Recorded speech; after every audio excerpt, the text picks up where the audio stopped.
మరొక గుర్తు కనపడుతుంది. అదేంటి అంటే ఇక్కడ మనకంత క్లియర్‌గా కనపడదు గానీ, యేసు తన శిష్యులతో పలుమార్లు అక్కడికి వెళ్ళుచుండువాడు గనక, ఆయనను అప్పగించి యోదాకు ఆ స్థలము తెలిసి ఉండెను అనే ఇక్కడ మనకు కనపడుతుంది. 2 వచనంలో. కానీ మత్తయి సువార్త 26 అధ్యాయము 49 వచనంలోకి మనం చూసినట్లయితే, అక్కడ మనకు స్పష్టంగా కనపడుతుంది. వెంటనే యేసునొద్దకు వచ్చి, బోధకుడా నీకు శుభమని చెప్పి ఆయనను ముద్దు పెట్టుకొనెను. ఇక్కడ మనకు రెండవదిగా కనపడేది ఏంటి అంటే ముద్దు. ముద్దనేది సహజంగా మనం ఏమనుకుంటామంటే, ఆ కిస్ అనేది మనకెప్పుడు కూడా ఒక శుభ సూచకంగాను, అది ప్రేమకు లేకపోతే మనం కలిగి ఉన్న ఏ దేనికైనప్పటికిని కూడా దాన్నొక ఒక ఎఫెక్టివ్‌గా అంటే మనం చేయగలిగిందిగా, ఇష్టపూర్వకంగా చేసేదిగా కనపడుతుంది. కానీ ఈ భాగంలోకొచ్చేసరికి ఈ ముద్దనేది ద్రోహానికి గుర్తుగా ఉంది.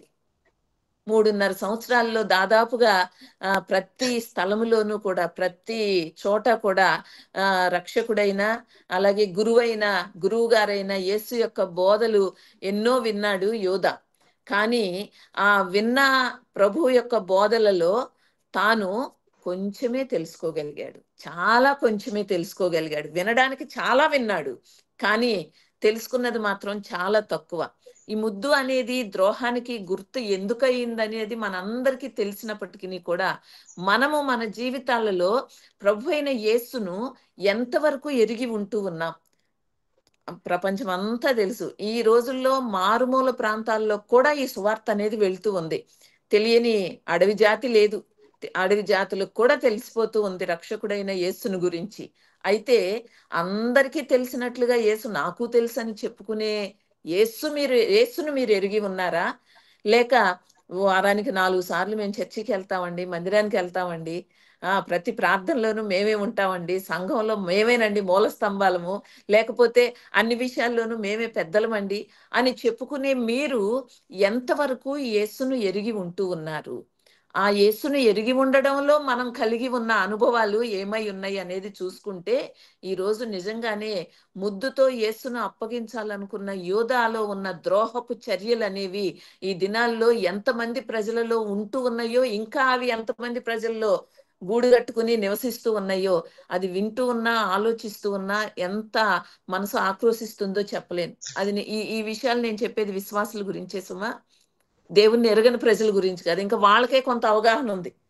యేసుప్రభు అంటే ఆయన మంచివాడు, అవతార పురుషుడనో, లేపోతే అన్ని దేవుళ్ళలో ఒక దేవుడనో, ఏదో ఒక కొంతవరకు అవగాహన వాళ్ళు కలిగి ఉంటూ ఉన్నారు. కానీ విశ్వాసులైన దేవుని ప్రజలమని చెప్పుకునే వారిలో ప్రభువైన యేసును గూర్చిన అవగాహన ఎంతవరకు కలిగి ఉంటున్నారనేది చాలా పెద్ద ప్రశ్నగానే కనపడుతూ ఉంది.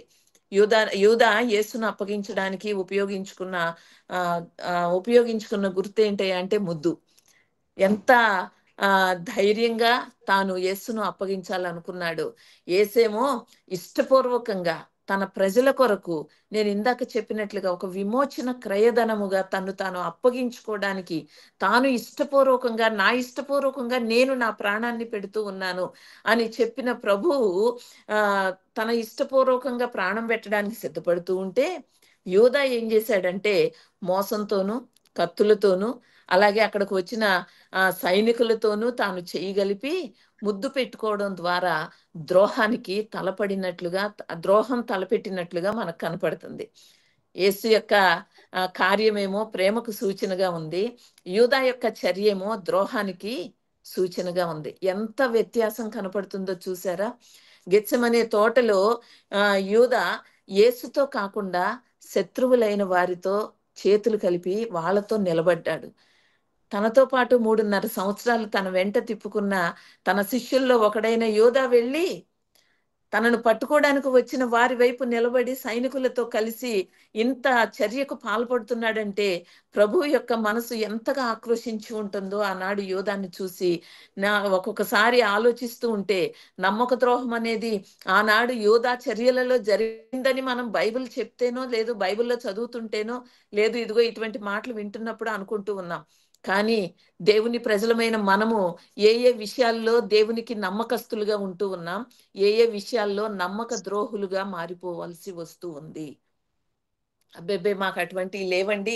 అటువంటి చెడు తలంపులు, అటువంటి పనులు మేము చేయమండి అని మనం ఎక్కడ కూడా తప్పించుకోవడానికి కూడా వీల్లేదు. ఎందుకంటే ఎన్నో సందర్భాలలో నిజంగానే ఈ ప్రభువుని గూర్చి మనం ప్రకటించటానికి, సాక్ష్యం ఇవ్వడానికి, ఈ ప్రభువుని మేము నమ్ముకున్నామని బంధువర్గం మధ్యలో లేదు ఎక్కడికి వెళ్ళినప్పటికిని కూడా చూపించడానికి మన ముందుకొస్తూ ఉన్న అవకాశాలలో ఈ ప్రభువును మనం ఎరిగిన వారముగా ఎంతవరకు నిలబడగలుగుతూ ఉన్నాం?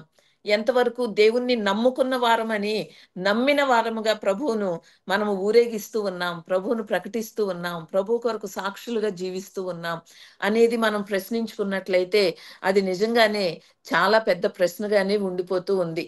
ఈ యూదా తన యొక్క ముద్దుతో తను భక్తికి, అలాగే తాను కలిగి ఉన్న శిష్యరికానికి, అలాగే తాను నమ్మిన దానికి అన్నిటికీ కూడా గురువుగారికి అన్నిటికీ కూడా ద్రోహం తలపెట్టాడంటే అది ఎక్కడి నుంచి వచ్చిందయ్యా అంటే అదొక నరక కోపం నుండి వచ్చిన పెద్ద పెద్ద దుష్ట చర్య అండి నమ్మక ద్రోహం అనేది. అంతకంటే మించిన ద్రోహపు చర్యలు చాలా ఎక్కువేమి ఉండవేమో అనుకుంటున్నాను. దానిని మించినవి.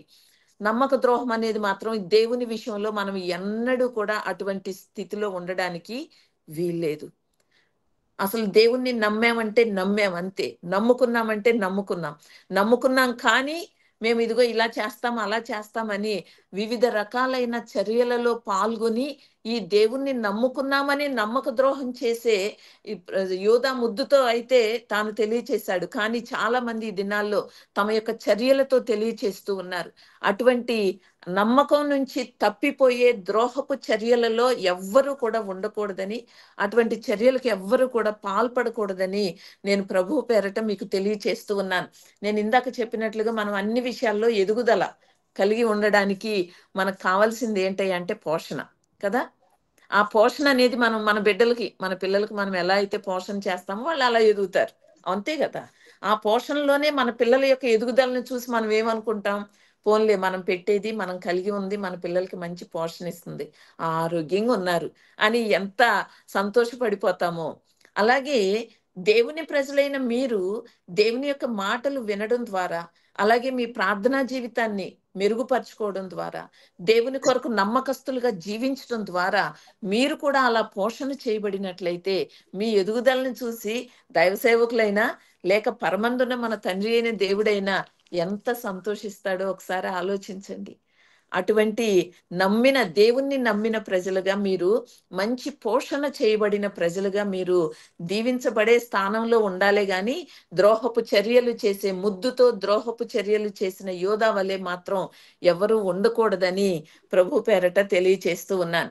ఆ తర్వాత 18వ అధ్యాయము 10వ వచనంలో మనం చూచినట్లయితే సీమోను పేతురునొద్ద కత్తి ఉండినందున అతడు దానిని దూసి ప్రధాన యాజకుని దాసుని కొట్టి అతని కుడి చెవి తెగ నరికెను.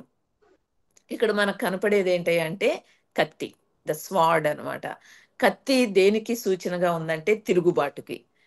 మొదటిదేమో తోట, తోట విధేయతకు గుర్తుగా ఉంది. రెండవ మాట ఏమో ముద్దు, ద్రోహానికి గుర్తుగా ఉంది. మూడవ మాట కత్తి. ఈ కత్తి తిరుగుబాటుకు సూచనగా ఉంది. శిష్యులందరూ ప్రభువుని వెంబడించినప్పుడు అందరిలోకి ఆవేశంగాను, అలాగే ఆప్యాయంగా కూడా మాట్లాడిన వాడు ఎవరయ్యా అంటే పేతురు. పేతురు యొక్క మాటలు మనందరికీ బాగా వంట పట్టేసినాయి కదా!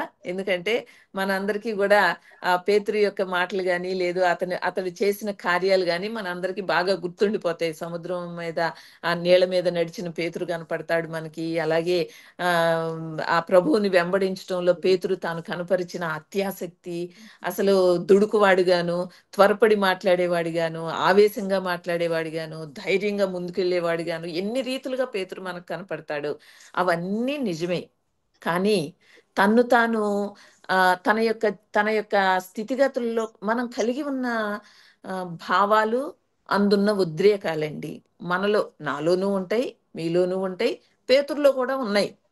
ఆ పేతురులో ఉన్నవే మనలో కూడా ఎలా అయితే ఉంటూ ఉన్నాయో, వాటిని ఎప్పుడు ఎలా ఉపయోగించాలో అది మనము ఎరిగి ఉంటేనే, మనము చేసే చేతి క్రియలైనా, లేక మన నోటి మాటైనా, లేక మన చూపులైనా, మనం చెవులతో వినేవైనా, మన నోటితో మాట్లాడేవైనా ఏవైనప్పటికినీ కూడా దాని ద్వారా మనము మనం చేసే క్రియల ద్వారా మనము కొన్ని ఫలాలను మనం చూడగలుగుతాం. ఇక్కడ మనం చూచినట్లయితే ఇక్కడ మనకు కత్తి కనపడుతుంది. సరే, ఎప్పుడైతే ప్రభువు ఎప్పుడైతే తన శిష్యులకు ఎన్నో సంగతులు బోధించినా, హెచ్చరించినా అన్నిట్లోనూ స్పందించేవాడు పేతురు. ఆ స్పందించే విధానంలో కూడా నిజంగానే స్పందించేది పేతురు ఒక్కడే అయినా, సమాచారం మాత్రం శిష్యులందరికీ కూడా తెలియజేయబడుతూ ఉండేది. ఈ భాగంలో పేతురు ఉపయోగించిన అంతకుముందు ఎన్ని మార్లు తన నోటితో మాట్లాడినా, లేదు ఏ రూపంలో మాట్లాడినా, లేదు తన చర్యలు చేసినా, క్రియలు చేసినా అవన్నీ ప్రభువుకు అంగీకారయుతంగా ఉన్నాయి. లేకపోయినా సరిచేస్తూ వచ్చాడు. కానీ ఈ స్థాయికొచ్చిన తర్వాత ఇంక ప్రభువు అప్పగించబడబోయే సమయం అంటే దాదాపు ఇంక శిష్యుల్ని విడిచిపెట్టి వెళ్ళిపోయే సమయం ఆసన్నమైనప్పుడు కూడా పేతురు ఎలా ఉన్నాడయ్యా అంటే, తన దగ్గర ఏదుందో దాన్ని ఆలోచించకుండా ఉపయోగించేసే స్థాయిలోకి వెళ్ళిపోయాడు. తన దగ్గర కత్తి ఉంది. కానీ ఆ కత్తిని ఉపయోగించటం అనేది దేవుని చిత్తానికి, అదే గురువుగారి ఇష్టానికి విరుద్ధమైనది. నా చేతిలో కత్తుండొచ్చు, నా వరలో కత్తుండొచ్చు, కానీ నేను దీన్ని ఉపయోగించకూడదు అనే సంగతిని తాను అంతకుముందు చేసిన పొరపాట్లలో నుంచి ప్రభువు తనకు నేర్పించిన పాఠాలు, ఆత్మీయమైన సంగతులు తాను ఇంకో తప్పు చేయకుండా తనని సరిచేసేవిగా ఉండాలే గాని, మళ్ళీ ఇంకో తప్పు చేసేవిగా మాత్రం ఉండకూడదు. నేనెప్పుడూ చెప్పే మాట మా సమాజంలో. చాలా మందిమి చాలా మందిమి ఏమనుకుంటామంటే, ఒకసారి మనం పొరపాటు చేస్తే పొరపాటయిపోయింది క్షమించమని అడగొచ్చు. ప్రభువునైనా, లేదు ఒక వ్యక్తినైనా.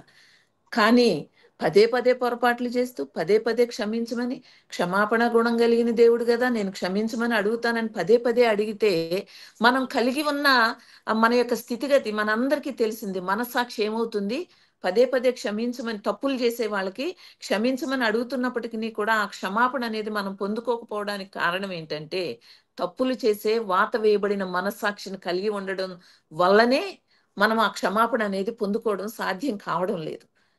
పేతురు అంతకుముందు పొరపాట్లు చేసినప్పటికిని కూడా వాటన్నింటినీ కూడా ప్రభువు ఎలా అయితే సరిచేస్తూ వచ్చాడో, ఆ సరిచేయబడిన స్థితిలో తాను నేర్చుకున్న సంగతులు మళ్ళీ ఇంకో తప్పు చేయకుండా ఉండేటట్లుగా ఉండాలే గాని, మళ్ళీ ఇంకో తప్పు చేసేటట్లుగా ఉంటే, అలా అని మల్కు అనే సేవకుడు తనకు శత్రువేమీ కాదు.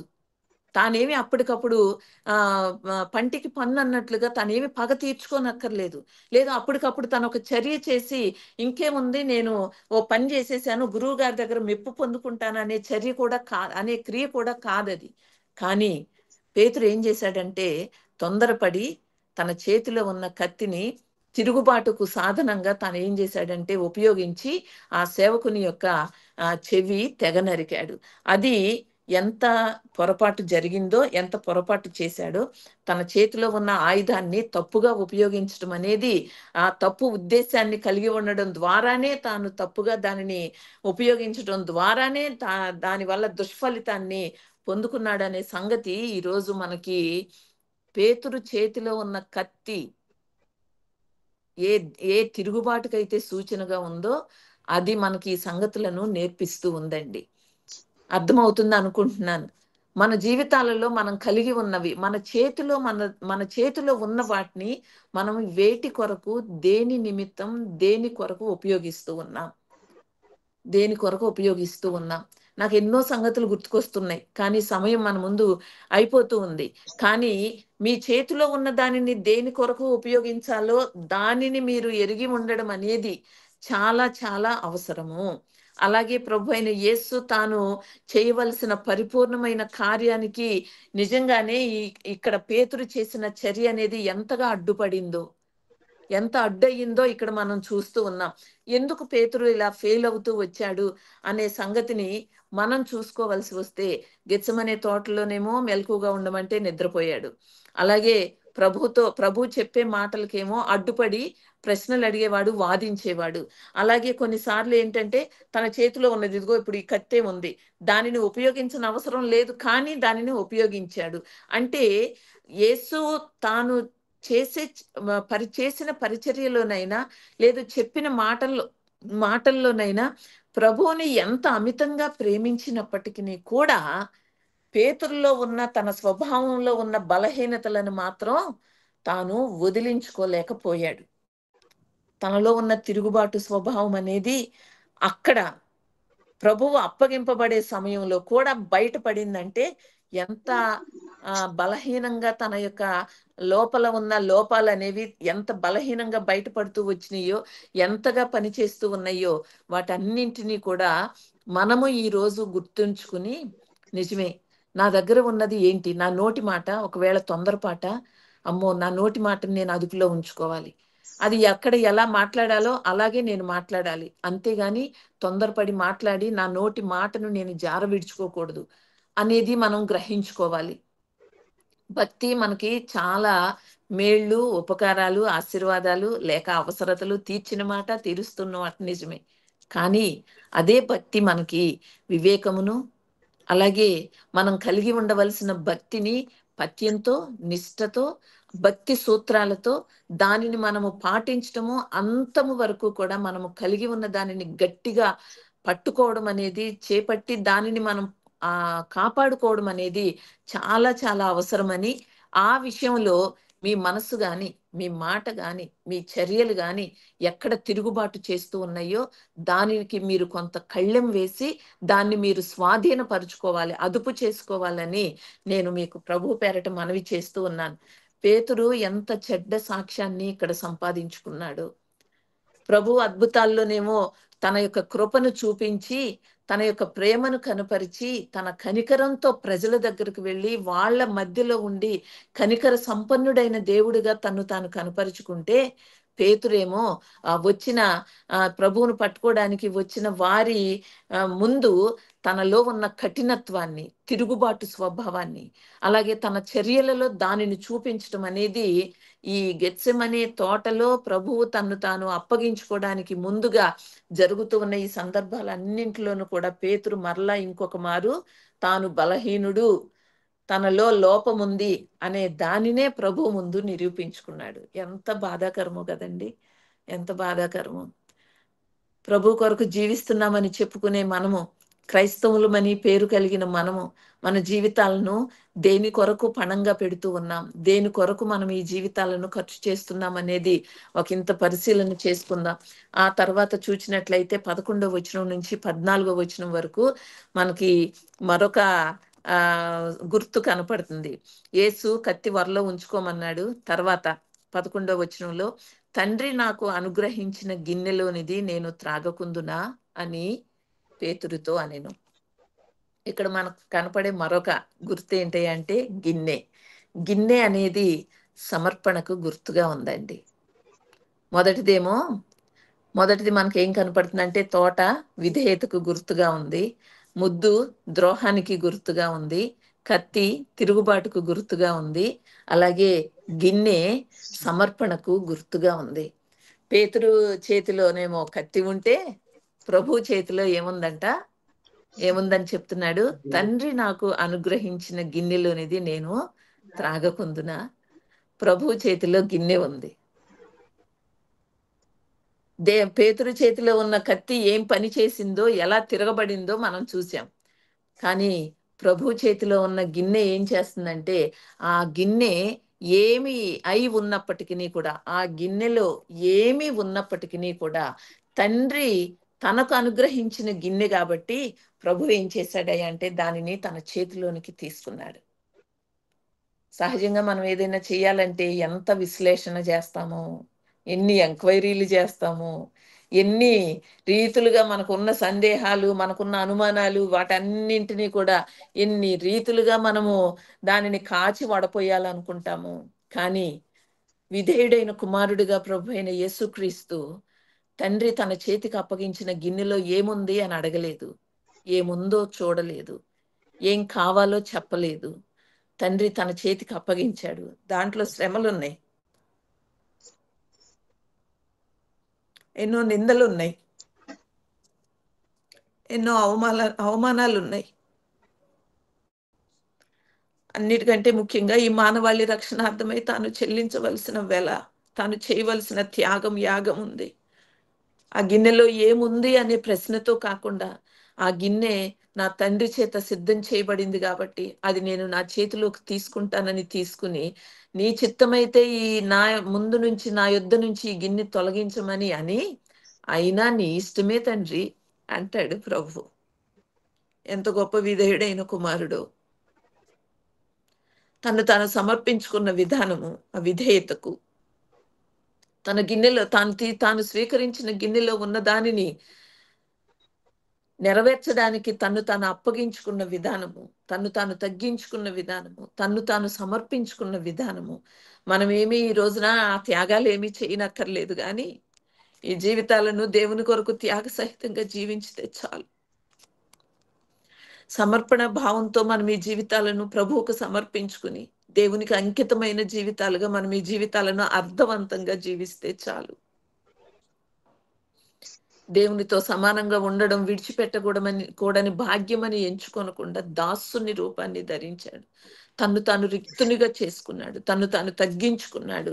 అలాగే దానంతట్లోనూ కూడా తండ్రి యొక్క చిత్తము తన జీవితంలో ఎక్కడ ఎలా నెరవేర్చబడాలో దానంతటికీ కూడా, అదే మీరో నేనో అయితే ఎన్ని రకాల ప్రశ్నలు వేసేవాళ్ళమో. ఏముందా గిన్నెలో? ఎంత బరువుంది? ఎంత లోతుంది? దాంట్లో నుంచి మనకేం వస్తుంది? మనకేం కలిసొస్తుంది? ఇవన్నీ కూడా మనకు ఉండే ప్రశ్నలు. కానీ తండ్రి చేత సిద్ధం చేయబడిన పాత్ర ఏదైనప్పటికినీ కూడా, ఆ గిన్నె ఏదైనప్పటికినీ కూడా దానిని మనం స్వీకరించే స్థితిలో, స్థానంలో మనం ఉండాలండి. అటువంటి సమర్పణ మనము కలిగి ఉండాలి. ఇందాకే మా బాబు, మేము పాస్టర్ గారు మేము మాట్లాడుకుంటూ చాలా రోజుల తర్వాత బాబు, అలాగే తన వైఫ్, నేను, మా పాస్టర్ గారు నలుగురం కూర్చుని నేనన్నాను, చాలా రోజులైంది ఇలా నలుగురం కూర్చుని, ఏంటో చాలా రోజులు అయినట్లుంది అన్నాను. అంటే టపటప మా బాబు లెక్కేస్తూ, పోయిన వారం మనము 4 గృహప్రవేశాలు చేశాం, 2 పెళ్లిళ్ళు చేశాం, 3 మీటింగులు చేశాం, ఇదిగో ఇన్ని విజిటింగ్స్ చేశాం, ఇవన్నీ లెక్కలు చెప్తూ, అన్ని చేసినప్పుడు మనకు ఎక్కడ ఖాళీ దొరుకుద్దిమా మీకు కూర్చోడానికి, ఇప్పుడే కొంచెంసేపు ఇట్లా కూర్చున్నాం అంతే అని చెప్పి చేసినవన్నింటినీ కూడా తను కౌంట్ చేస్తూ ఉన్నాడు.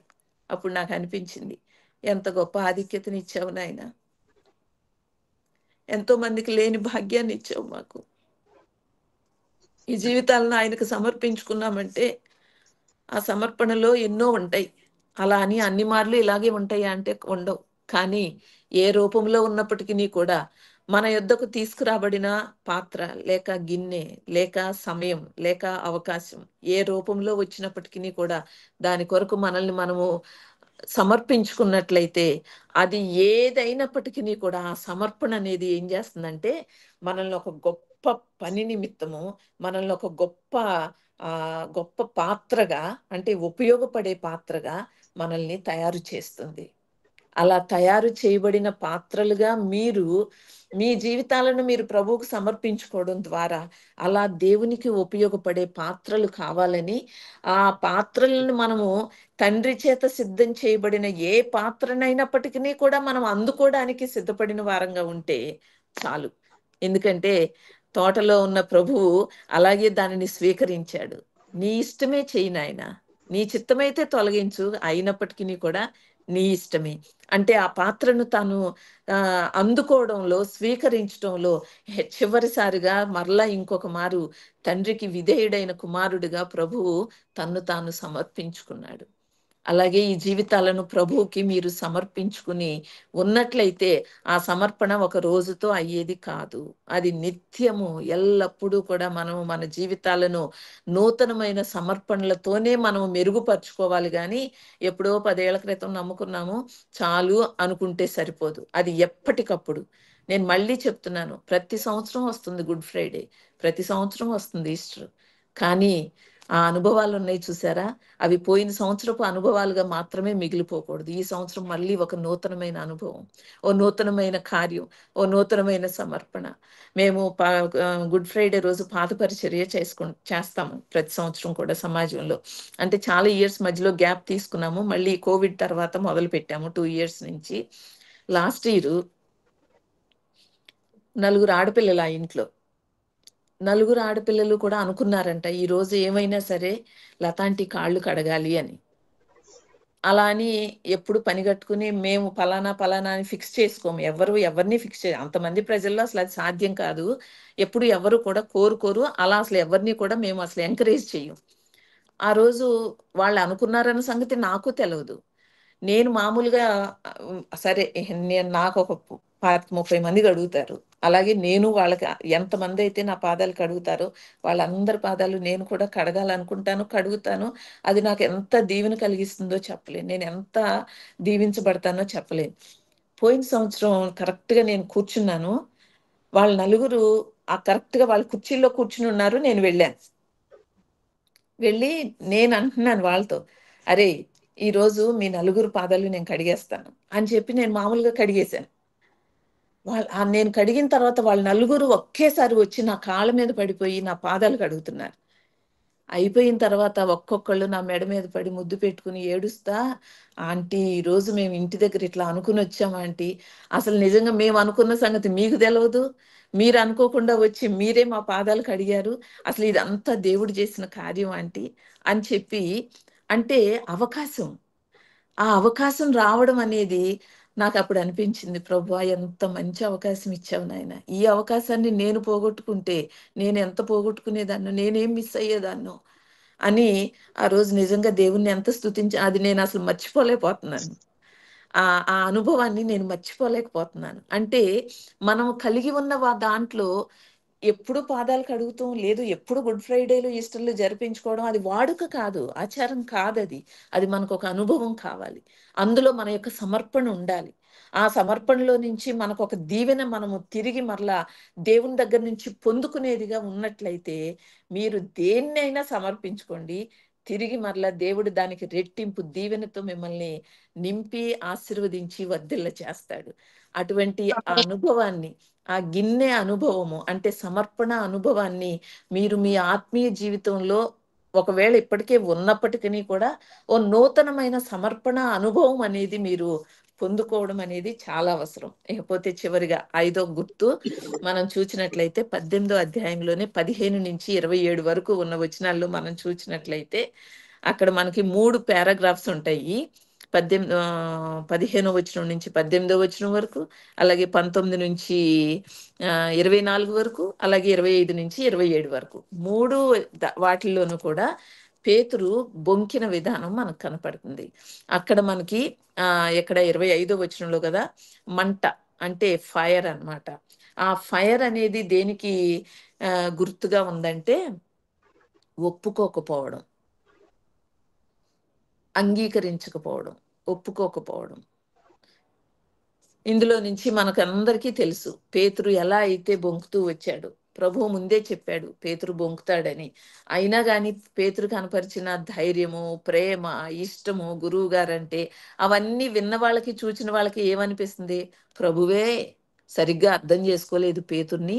ప్రభువే అబద్ధం ఆడుతున్నాడు అనిపిస్తుంది. ఎందుకంటే పేతురులో అన్ని లక్షణాలు చుట్టూ ఉన్న శిష్యులే గాని, అనుచరులే గాని, జనసమూహమే గాని చూస్తూ వచ్చారు కాబట్టి. కానీ ఎప్పుడైతే పేతురు శోధనకు త్వరగా లొంగుతాడన్న సంగతి ప్రభు హెచ్చరించిన దానిని నిజంగానే పేతురు ఈ 3 భాగాల్లోనూ ఎలా అయితే దారి తప్పిన సంగతులు ఆ వైనం కనపడుతూ వచ్చిందో అది ఈరోజు నిజంగానే మనకొక హెచ్చరికగా ఉంది. ఇప్పటివరకు బహుశా అవన్నీ హితవులయ్యుండొచ్చేమో. కానీ ఇది మాత్రం ఒక వార్నింగ్ అన్నమాట. ఒక హెచ్చరిక. ఏంటా హెచ్చరిక అంటే, మనము ప్రభువుని ఇష్టపడుతూ ఉన్నాం. ప్రేమ దేవుడంటే నాకిష్టము.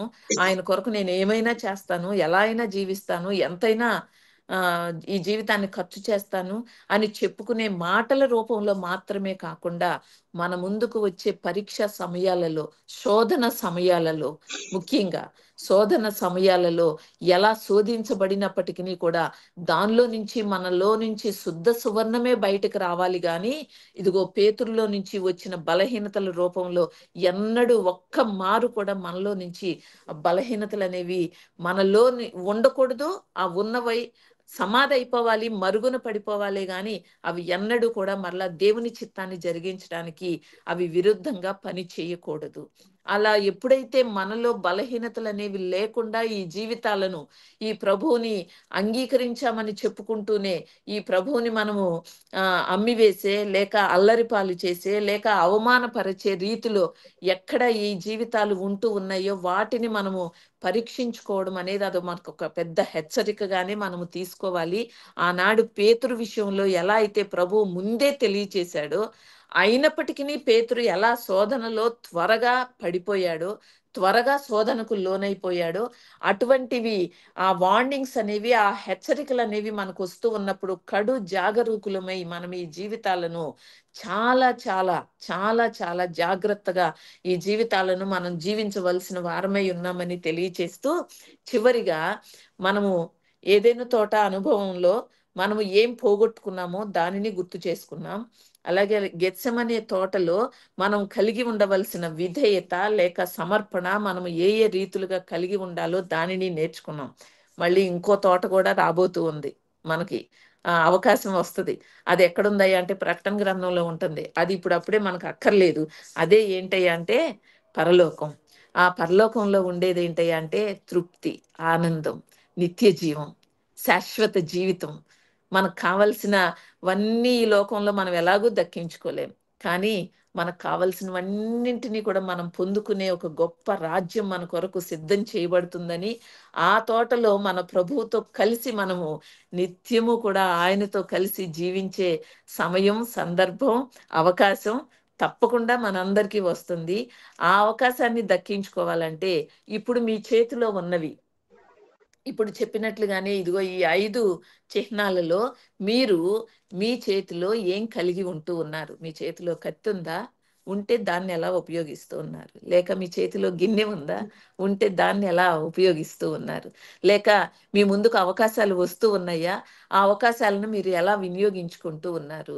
లేక మీ ఆత్మీయ జీవితంలో మీరు కలిగి ఉండవలసిన అనుభవాలనేవి మీ మీ జీవితాలలో మీరు ఎలా కలిగి ఉంటూ ఉన్నారు? వాటిని ఎప్పటికప్పుడు మీ జీవితాలను మెరుగుపరుచుకుంటూ ఎలా జీవిస్తూ ఉన్నారనేది ఒకంత పరిశీలన చేసుకుంటూ మీరు మీ జీవితాలను మరింత ఫలభరితంగా, మరింత దీవెనకరంగా, అలాగే 4 సంవత్సరాలు మీరు ఈ ప్రార్థనల్లో ఫోన్ లైన్‌లో గడిపిన సమయాలు మీకు ఎన్ని అనుభవాలైతే ఇచ్చినాయో వాటన్నింటిలోనూ కూడా మీరు మరింత ఎదుగుతూ, మరింత పోషించబడుతూ ఇంకా మున్ముందుకు కొనసాగాలని మనసారా కోరుకుంటూ, ఆశీర్వదిస్తూ నా ఈ మాటలు ముగిస్తూ ఉన్నాను. దేవుడు మిమ్మల్ని దీవించును గాక. ఆమేన్. అందరికీ వందనాలమ్మ గారు. అందరికీ వందనాలు.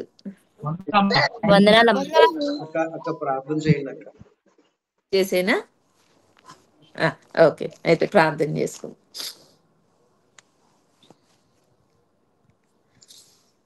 పరిశుద్ధుడు అయిన మా తండ్రి, ప్రేమ కలిగిన మా ప్రభు, నీ నామానికి వందనాలు చెల్లిస్తూ ఉన్నాం. ఈరోజు అనుకోకుండా నీ దాసులైన ఆంజనేయులు గారు అలాగే విశ్వాసులు కలిసి ఫోన్ లైన్లో చేస్తూ ఉన్న ప్రార్థనల్లో కృతజ్ఞత కూడికల పేరుతో తండ్రి ఏర్పాటు చేయబడిన ఈ మొదటి రోజు ఈ ప్రార్థనా సమయంలో తండ్రి కొద్దిసేపు నీ యొక్క వాక్కుల్ని ధ్యానించాం. దానిలో నుంచి మాకు నాయన ఆత్మీయ పాఠాలు నేర్చుకోవడానికి అవకాశం కల్పించాం. అలాగే తండ్రి ఈరోజు యోహాను సువార్త 18వ అధ్యాయంలో నుంచి మేము నేర్చుకున్న సంగతులు మా ఆత్మీయ జీవితానికి అవి ఎంతో ప్రయోజనకరంగాను, మరి ముఖ్యంగా నీ బిడ్డలకు ఎంతో ప్రయోజనకరంగా, దీవెనకరంగా ఉండేటట్లుగా చేయండి. తద్వారా తండ్రి వారు ఆత్మీయంగా మరో స్థాయికి, మరో మెట్టి ఎక్కగలిగిన మరో పొజిషన్లోనికి, మరో స్థాయిలోనికి వారు చేర్చబడినట్లుగా నీవే ఆశీర్వదించమని వేడుకుంటూ ఉన్నాం.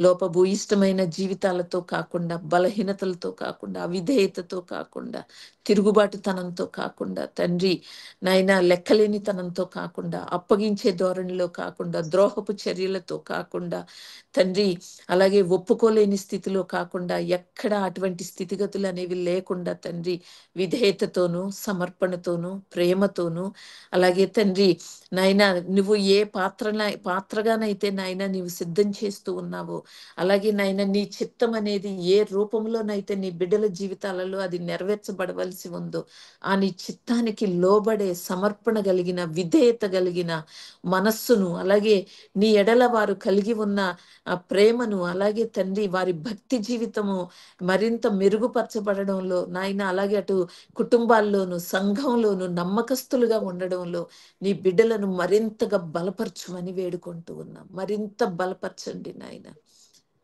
నాయన ఇదిగో వీరి ద్వారానే నాయన ప్రాంతాలలో వారు నివాసం చేసే ప్రాంతాలలో నాయన నీ నామాన్ని మీరు మహిమపరచుకోనండి. కుటుంబాలలో నీ గొప్ప కార్యాలు నీవు చేసే మహిమయుతమైన కార్యములు వారు తమ జీవితాలలో పొందుకోవడానికి వారు కలిగి ఉండవలసిన తోట అనుభవాన్ని ఎక్కడ కూడా నాయన మిస్ అవ్వకుండా తండ్రి వారి ప్రార్థనా జీవితం మెరుగుపరచబడుతూ అలాగే వారి సమర్పణ జీవితం అంతకంతకు వృద్ధి అవుతూ అలాగే తండ్రి వారి ఆధ్యాత్మిక జీవితం నాయన మరింత పోషణ చేయబడుతూ నాయన ఇదిగో ఈ సీజన్ లో నాయన ఎలా అయితే నీవు మమ్మల్ని విమోచించడానికి నీవు గొప్ప కార్యాలను చేశావు అలాగే ఇంకా అనేక మంది నశించిపోతున్న ప్రజలను నాయన రక్షించడానికి ఇదిగో నీ బిడ్డలను వారి ప్రాంతాలలో నీవు వాడుకునుమని నీ సన్నిధిలో ప్రార్థిస్తూ ఉన్నాం.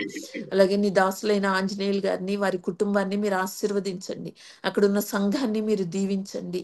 నాయన నీవు ఘనమైన నీ యొక్క పని కొరకు నాయన గొప్ప సాధనాలుగా మీరు వాడుకొనుమని నీ సన్నిధిలో ప్రార్థిస్తూ ఈరోజు ఇచ్చిన అవకాశాన్ని బట్టి నీకు స్తోత్రములు చెల్లించుకుంటూ నీ బిడ్డలైన వారిని వారి కుటుంబాలను వారి బిడ్డలను కూడా మీరే ఆశీర్వదించి దీవించుమని నీ సన్నిధిలో ప్రార్థిస్తూ యేసు పరిశుద్ధ నామంలో ఈ మనవులు అడిగి వేడుకుంటూ ఉన్నాం మా తండ్రి.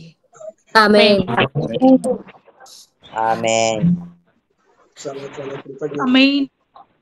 అందరికీ వందనాలు. వందనాలమ్మా. వందనాలు అందరికీ వందనాలు. మరి సెలవు తీసుకున్నా ఒక క్రొత్త విధానంలో ఎప్పుడు చాలా సార్లు చదివినప్పటికీ ఈ కోణంలో మేము ఎప్పుడు ఆలోచించలేదు. దేవుడు అద్భుతంగా మాట్లాడుతూ వచ్చాడు, ఒక హెచ్చరిక చేస్తూ వచ్చాడు. అక్క యేసు ప్రభు శిష్యులతో గెత్సేమన్లో ప్రార్థన చేయమంటే చేయకుండా నిద్రపోయినటువంటి దాని యొక్క ఫలితం తర్వాత సంభవించిన పరిణామాలకి హేతు అయింది. వాతావరణమైనటువంటి మనస్సాక్షిని సంపాదించుకోగలిగాడు పేతురు. అంటే పదే పదే క్షమాపణ చెప్పటం, క్షమిస్తున్నాడు కదా ప్రభు, ఏముందలే ప్రార్థన తర్వాత చేద్దాం, ప్రభు దగ్గర తీర్మానం చేసుకోవటం, ఆ తీర్మానం నుంచి పడిపోవటం అనేది ఎంత ప్రమాదానికి దారితీస్తుంది అనేది హెచ్చరిక. నాకైతే భయం అనిపిస్తా ఉంది. మేము ఈ అవకాశాన్ని ఇప్పటి వరకు చేజార్చుకున్నాం. చాలా మంది వాత వేయబడినటువంటి మనస్సాక్షి వైపుగా కాకుండా ప్రభు ఇస్తున్న హెచ్చరికని స్వీకరించి కొంతవరకన్నా నెరవేర్చడానికి ప్రయత్నం చేస్తే, అడుగులు అటువైపు వేస్తే మిగిలినటువంటి అడుగులు ప్రభు వేయిస్తాడు తప్పనిసరిగా. మా దగ్గర ఉన్నటువంటి ఆయుధాలు, చాలా ఆయుధాలు నెగిటివ్ గానే చాలా మార్లు కనిపిస్తా ఉన్నాయి. వాటిని కూడా పాజిటివ్ గా మార్చేటువంటి వాడు ప్రభు. మరొకసారి మీ సందేశం ద్వారా మేము పురికొల్పబడ్డాం, హెచ్చరిక చేయబడ్డాను. నా వరకు నేనైతే హెచ్చరిక చేయబడ్డాను. నా దగ్గర ఉన్నటువంటి సాధనాలు ఏమున్నాయి, నేను దేనికోసం ఉపయోగిస్తున్నాను, నేను ఎట్లా ఉన్నానని చూసుకోవటానికి మంచి అవకాశం ఇచ్చారక్క. మాట్లాడేది చాలా సంతోషం అక్క. మంచిదండి. అందరికీ వందనాలు. వందనాలమ్మా. మరి సెలవు తీసుకొని సంఘం తరఫున మరొకసారి కృతజ్ఞతలు అక్క మీకు, సార్కి కూడా. అట్లాగేనండి. చాలా వందనాలు. ఓకే అక్క, థ్యాంక్ యూ అక్క. మంచిది. ఓకే అండి, మనం ఇంకొక 5 నిమిషాలు తీసుకుందామా? ముగింపులోకి వెళ్ళిపోదామా? ప్రార్థన చేసేద్దామా? విశ్లేషణ ఏమన్నా చేస్తారా? మీతో ఏదన్నా మాట్లాడినటువంటి విషయాలు ఏమైనా ఉన్నాయా? మీకు అంటే చాలా వందనాలు. సుదీర్ఘంగా కాకుండా సింపుల్ గా చెప్పండి.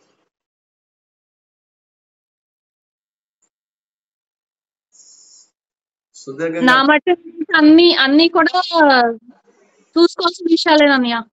నాకైతే నాతోనే ప్రభు అయితే మాట్లాడారు. అన్నయ్య,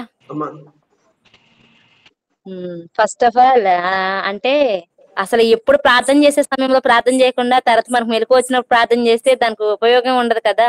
దేవుడు అంటే మనకు ఒక సమయంలో ఇప్పుడు లేచి ప్రార్థన చేయి, ఈ సమయం అని ఒక నిర్ణయించి ఒక చేసినప్పుడు కూడా మనం అప్పుడు ఆ సమయంలో నిద్ర వస్తుందని మనం కూడా శిష్యులాగా పడుకొని తర్వాత మనకు నచ్చినప్పుడు లేసినా అది యూజ్ ఉండదని చెప్తుంటే నిజంగా అది చాలా చాలా, ఎందుకంటే నా ఆత్మీయ స్థితిలో ఫస్ట్ సరి చేసుకునేదాన్ని ఫస్ట్ అదే. అసలు దేవుడు 3 గంటలకు లేచి విజ్ఞాపన చేయమని చెప్పి దేవుడు ఒక భారాన్ని పెడతా వచ్చేవాడు. నేను అది చాలా విడిచిపెట్టేస్తా వచ్చానమాట.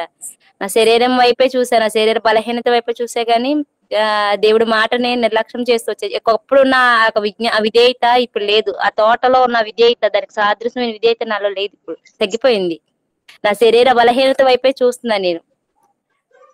సో దాని పరిణామాలు ఒకదాని తర్వాత ఎలా చెప్తూ వచ్చారు, అవన్నీ రాకముందే ఒక్కొక్క దానికి ఒక్కొక్క సాదృశ్యం. ముందు ఒక తోట విధేయత ముందు సరి చేసుకుంటే నెక్స్ట్ వచ్చేసి ఎండింగ్ స్టేజ్ లో ఏం జరిగినప్పటికీ సమర్పణ, ఆ గిన్నెలో సమర్పణ. ఏం జరిగిందో అనవసరం, ఆయన తండ్రి ఏది ఇచ్చాడో ఆ చిత్తానికి, ఎలాంటి సమస్యలు ఎదురైనప్పటికీ ఆ చిత్తానికి తల వంచేశాడు.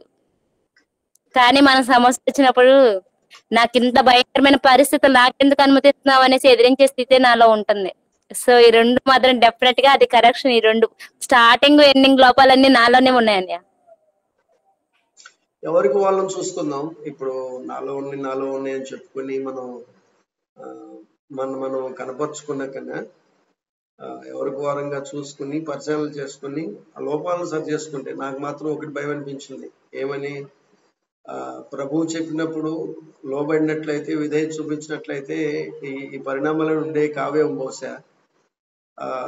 కానీ ఆ విధేయత చూపించకపోవడం ద్వారా వస్తున్నాయి అన్ని ఒకదాని తర్వాత ఒకటి అసలు స్వభావాన్ని కనపరుచుకుంటూ వచ్చాయి.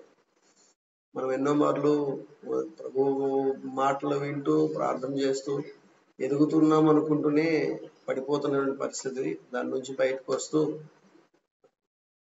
ఇస్కరియోతు యోధ వలే కాకుండా, పేతురు వలే కాకుండా ప్రభు వలే మన జీవితాలని మరల్చుకుందాం, విధేయత చూపిద్దాం. దానిలో ఏముంది అని మనం ప్రశ్నించుకుంటూ, ప్రభువుకు తెలుసు అయినప్పటికీ ప్రశ్నించకుండా తండ్రి ఇచ్చిన పాత్రను స్వీకరించినట్లుగా మనం కూడా ప్రభు మనకి అప్పగించిన పనిని, బాధ్యతల్ని కొనసాగిద్దాం. ఓకే, ముగింపు ప్రార్థన నేనే చేస్తాను, లేదా ఎవరైనా ఒక చిన్న ప్రార్థన చేస్తే నేను ఆశీర్వాదిస్తాను. వేలాది కోట్ల వందనాలు, స్తోత్రాలయ్యా. కృపగలిగిన దేవ, ఈ రాత్రి వేళ సమయంలో పరిశుద్ధాత్మ దేవ అయ్యా, నీ సజీవమైన వాక్కుతో విధానం నీకు మీరు మాతో ప్రతి స్తోత్రాలు. మా లోపాల్లో ప్రభా, మీ యొక్క హెచ్చరిక రూపంలో ప్రభా మేము సరి చేసుకోకుండా అయ్యా, మేము ఇంకనూ అవిధేయత పనుల వల్ల మేము ఉండడానికి లేదు ప్రభా. యేసయ్యా నా తండ్రి నీకు స్తోత్రాలు. మీరు నా తండ్రి విధేయత మేము ఎలా నడుచుకోవాలో ప్రభా యొక్క తోట అనుభవంలో మేము నేర్చుకుంటూ సహాయం చేయండి. పరిశుద్ధాత్మ తండ్రి నీకు వందనాలు, స్తోత్రాలు అయ్యా. శక్తి మందిర మీరు ఒక్కొక్క దానికి ఒక్కొక్క సాదృశ్యం. నిజమే, మాకు ఏ సమయంలో ప్రభా ఆ యొక్క కత్తిని ఎప్పుడు యూజ్ చేయాలో తండ్రి పేతురు తెలియక ప్రభా ఎలా అంటే ప్రభాకు తెలియని ఒక ఉద్రేకపరుడుగా ఉండిపోతాడు, దుర్గ స్వభావం కలిగిన వాడిగా ఉండిపోతాడు. మా అమ్మ జీవితంలో అనేక విధానం వల్ల, స్త్రీల వల్ల మేము అనేక మార్లు మేము ఎలా నడుచుకోవాలి ప్రవర్తన మాకు తెలియకుండానే మేము మా యొక్క దోషం సరి కృపనివ్వమని ప్రార్థిస్తుంది. వందనాలు అయ్యా. సహాయ కూడా అయ్యా, ముద్దనే ద్రోహానికి మేము ఎక్కడ యొక్క స్వభావాన్ని మేము కలిగి ఉండకుండా అయ్యా నా తండ్రి ఎల్లప్పుడూ ప్రభా మా సేవకుడికి ప్రభా అలాగే సంఘమునికి ఒకరినొకరు తండ్రి ప్రభా నా తండ్రి స్తోత్రాల యొక్క ఒక భారమును కలిగి ఉంటూ ప్రభా విధేయతతో యొక్క ప్రభా నా తండ్రి ఆ ద్రోహం అనే స్వభావం వల్ల రాకుండా మమ్మల్ని మేము సరి చేసుకోవడానికి కృప చూపించండి తండ్రి. స్తోత్రాలు ప్రభా. తిరుగుబాటు స్వభావం, కత్తి యొక్క తిరుగుబాటు స్వభావం వల్ల లేకుండా సహాయం అదని మేము భరించలేకపోతున్నాం. ఈ సమస్యలు నా ఎందుకు నన్నే ఎంతగా నలుపుతున్నావు, నన్ను ఎంతగా బాధ పెడుతున్నావని ప్రభా తిరుగుబాటు చేసే స్వభావాన్ని, మీకు ఎదురు తిరిగే స్వభావాన్ని లేకుండా అయా గిన్నెలో ఏముందో తెలియకపోయినా ప్రభా తండ్రి చిత్తానికి కేవలం మీ యొక్క తండ్రి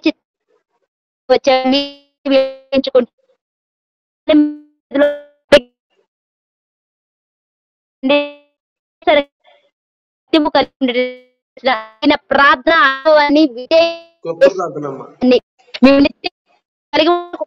నడిపించి మహిమ పొందమని నామమున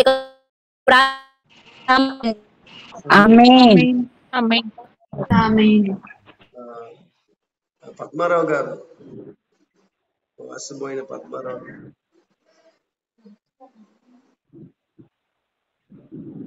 గారు ఎవరండి? పద్మారావు గారు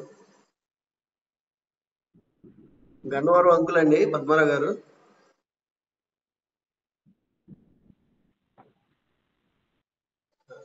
శిరీష గారు, చాలా సంతోషం మీరు కలవటం.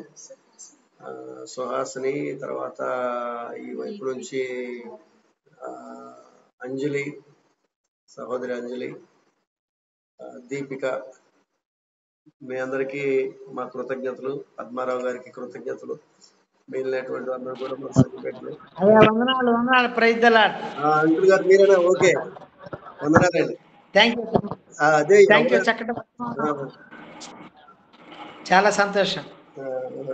బాగున్నారుగా? బాగున్నా. మా అమ్మాయి బాగున్నారుగా? అంతా బాగున్నారు. Thank you. రేపు ఎల్లుండి కూడా కలవండి. ఓకే. Thank you. ఓకే, ఆశీర్వాదం తీసుకుందాం. మన తండ్రి అయిన దేవుని ప్రేమ, కుమారుడైన యేసుక్రీస్తు కృప, పరిశుద్ధాత్మ యొక్క అన్యోన్య నిత్య సహవాసం చేరున్న మనందరికీ, ప్రార్థనలో ఏకీభవించిన వారికి, సందేశం అందించిన దైవ సౌకర్యాలకి, వారి కుటుంబానికి, పరిచర్యకి పాల్గొన్న ప్రతి ఒక్కరికి, కుటుంబాలకి ప్రభు అక్కడ పర్యంతం, మన పోగడ పర్యంతం సదాకాలం తోడే నడిపించిన గాక. ఆమేన్.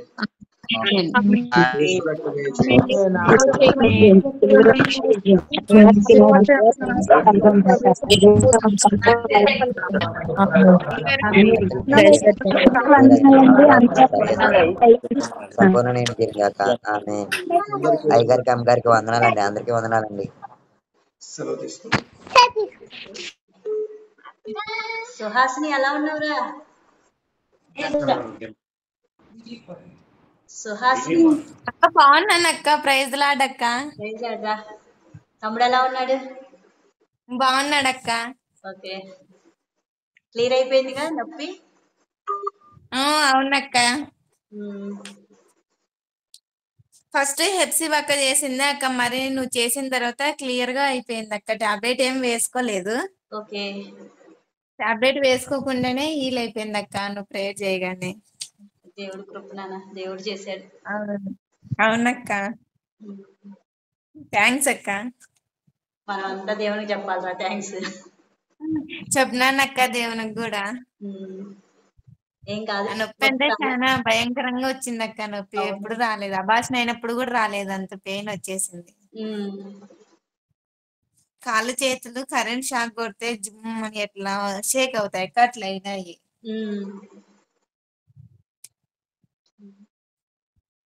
థ్యాంక్స్ అక్క ప్రేయర్ చేసినందుకు. ఓకే నాన్న, రేపు ఎల్లుండి కూడా కలవమ్మా. ఓకే అక్క. ఓకే నాన్న. ఓకే అమ్మా, ప్రైజ్ లార్డ్.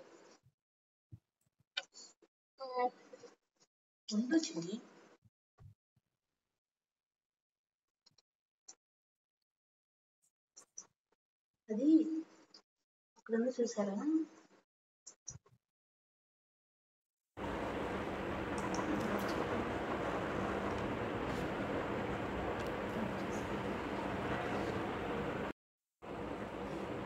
వచ్చింది కదా.